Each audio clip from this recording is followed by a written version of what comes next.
যা দেখছেন সেটাই কি পুরো সত্য, নাকি বাস্তবতার আরেকটি দিক এখনো অজানা? Welcome back to my channel Ahon creation. হ্যাঁ বন্ধুরা, আজ আমরা বার করব সেই সত্যটা, যে সত্যটা আমাদের সকলের কাছেই আনএক্সপোজড হয়ে রয়ে আছে। সোশ্যাল মিডিয়ার একটা ডার্ক রিয়েলিটি রয়েছে, যেটা আজ আমি আপনাদের সামনে তুলে ধরতে চলেছি। আপনি কি জানেন, আজকে ডিজিটাল দুনিয়ায় সবচেয়ে মূল্যবান সম্পদ আপনার টাকা নয়, আপনার অ্যাটেনশন।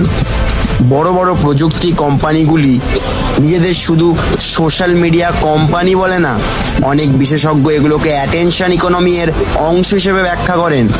অর্থাৎ তাদের ব্যবসার একটি বড় লক্ষ্য হলো ব্যবহারকারীর মনোযোগ যত বেশি সময় সম্ভব ধরে রাখা।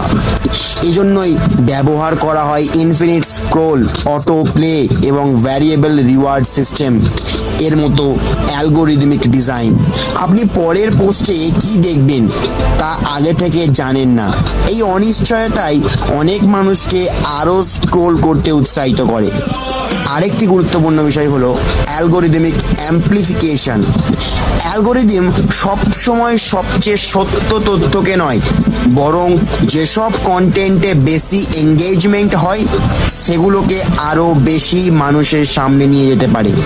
তাই অনেক সময় বিভ্রান্তিকর বা অতিরঞ্জিত তথ্যও দ্রুত ভাইরাল হয়ে যায়।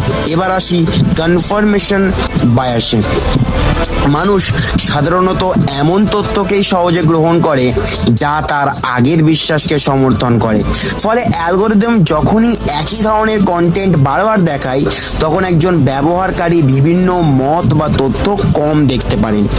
এই অবস্থাকে অনেক গবেষক ইকো চেম্বার বা ফিল্টার বাবলের সঙ্গে যুক্ত করে ব্যাখ্যা করেন, যেখানে মানুষ ধীরে ধীরে একই ধরনের মতামতের মধ্যেই সীমাবদ্ধ হয়ে পড়ে।